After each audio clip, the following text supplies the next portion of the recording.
Vaughn, nice to meet you. Yeah, it's nice to meet you, Ron. I was an avid surfer and made several trips to Hawaii over the course of my life. Finally, in 1984, I bought a house over here. At that point then, I realized that this is where I want to live, and I actually enjoy working with my hands more than I like running a business. So I got the opportunity to set up shop here in the sugar mill. We were the first people in here, or I was, I should say. We have the building next door to this as well. My background was before the millwork as a general contractor. I designed and built several homes in Southern California, and then moved to Northern California, where it was just a matter of good fortune and good timing. We hit that area right when the wineries were booming. We started making traditional double-hung windows. Okay. These are the type with the pulleys, weights. The basic design that I use is out of architectural graphic standards going back to the 30s. We do these double hungs usually for new, very high-end houses that want something unique. It's the lowest tech that you can imagine, combined with the highest tech. You also make doors to open a whole wall up. They've been popular here in the islands for quite a while. Right. You know, this is a place where you want to just open up. I want things that people can use and without trouble. I don't see fancy computer-driven CNCs. I see machinery that could have been around 50 years ago. I am computer illiterate pretty much. Okay. Jennifer up in the office isn't, thank God. Yeah. Because the office is completely computerized. But so far as all of the stuff in here, for the most part, is older. The big bandsaw and a lot of the other machines are vintage 1950. Is there a lot of upkeep to that, or do you have to have a machinist on board that keeps things running? It's very handy to have somebody that is good with machines, and I have my shop foreman is a really good mechanic. They're way more trouble-free than new machines. Really? Oh my God! Without having all the electronics, starts, exactly. and all of that. They're basic, fundamental machines. The motors were designed to last forever. They're heavy, heavy, heavy things. They all weigh well over a ton. Now, how many guys do you run in your two buildings here? Generally 4 to 5. Also, and you're that's pretty it. efficient. That's all. Yeah, that's about as many as I want to have. We have a big window project coming up, so we're going to have a delivery here early next week of a couple of thousand feet of vertical grain fir. When it's moved in here, it's generally skip planed, so it runs through the planer to get a partial dimension. If we're doing engineered styles, you're using a skin of finished material over a core of something that's less expensive and stable. We do an awful lot of that with the doors. With the windows, especially with Douglas fir, you have the luxury of being able to use solid stuff. In here, we make the parts. That's what this is this is the rough mill, pretty much. So we're doing the wood processing, whatever has to happen, with the typical wood equipment that you would see in almost any wood shop. So there's planers, there's a joiner, there's band saws, there's shapers. There's 3 shapers in here. We use one for stick, one for cope, and setups, as you know, you've been in the business, the setups are where you lose time. Right. But we're a small shop, and so you know, we have to be pretty versatile. Are you doing the lamination in here as well? Yes. So is that a hot glue or a dry glue press, or? We use that little manual press right there. We also have a vacuum press. You make doors and windows and millwork. Mm-hmm. But you also make something else that's pretty unique that only you make, and it's your design. Yep. I started making wooden surfboards about 25 years ago over here, and the objective was to make a rideable, hollow wooden surfboard that could compete with what at the time was a resurgence of the balsa boards. Shape design is a guy named Dick Brewer. He's one of the icons here. He's actually older than I am. He's been around quite a while.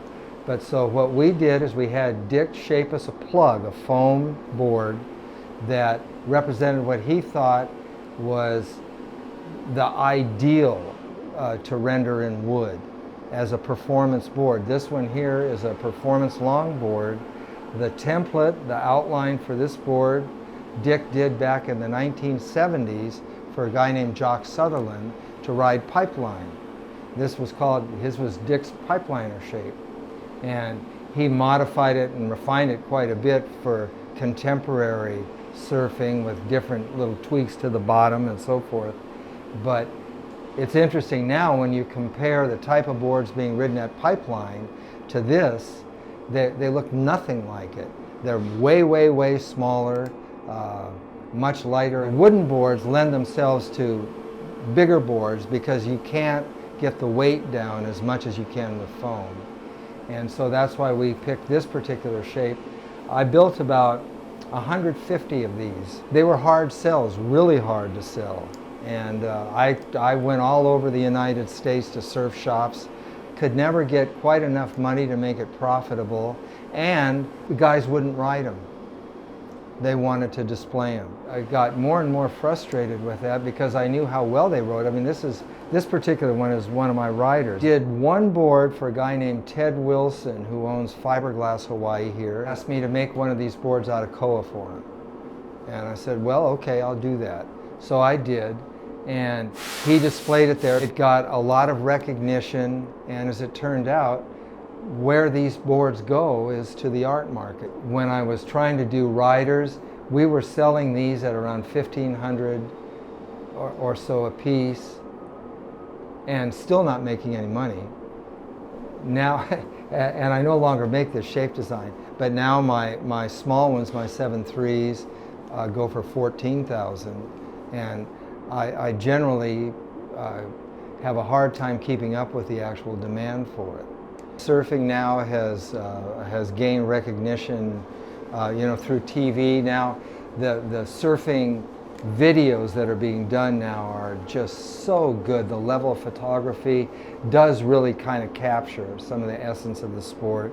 Right. And so the audience for surfing is way wider than it used to be. These two boards over here are my big ones. These are 10.6s. These are Waimea Guns. The gun means it's made, and so are these actually, the small ones. They're made for big waves, made to go fast, real fast, as fast as you can. But this shape design is exactly the same as this. They're exactly the same. This one is a rider, this one is for the art market. The bottoms of them are always different than the deck.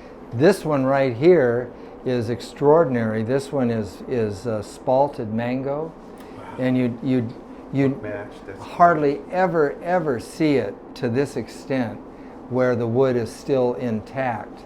It just so happened I split one of my mango planks. It didn't show this on the outside at all. The guy that actually inspired us to do these, I can't think of his name, is a rock musician. They were building a house over on Maui. They saw our big boards and they wanted to incorporate them in the design of the house. Unfortunately, they didn't have the room for these guys. So we asked them, well, what's the ideal size that you'd want? They told us. It turned out to be around 7.3, 7.6, somewhere in there. And they had a niche and an alcove in the entry to the thing. He wanted a board on either side. And I said, well, we'll make you one. We'll make you two, but we're going to charge you for the R&D on it to set up and make the fixtures and so forth. No problem. The rails on those boards are offset on the inside. They're full over on the deck. It's almost too elaborate and too complex, but it works. This is another shop-built fixture. This was cast off a foam blank that Dick made for us that presses the carcass of the board together. The actual carcass of the board looks like this. This we made just to make the cut on the nose, but you can see the series of frames on the inside and what they look like. This one would be ready for the installation of the rails. this point, but you can see how it's offset, how the deck is laid in further than the bottom. Yes. And the rails are going to sit at a cant on the thing. I don't surf the big waves anymore. I still surf, but I kind of stay away from the bigger stuff, and yet some of the, it's just the love of the sport and the love of the whole experience is what's in these boards. And it is. I mean, I can't help myself. I work all weekend, both days on boards usually, because I'm too busy with other things usually during the week to spend much time. But this is something that I love to do, and so the boards are kind of an expression of that, of how wonderful this sport is. I mean, you want something that puts you in contact with a natural form of energy. There's nothing like surfing. And I want to thank you very much for your time, Lon. Appreciate it. You're very, very generous. If you like these shop tour videos and you'd like to see more of them, you can support our channel by using our Amazon link you'll find in the video description down below. Thanks for taking the time to watch. Have a great day.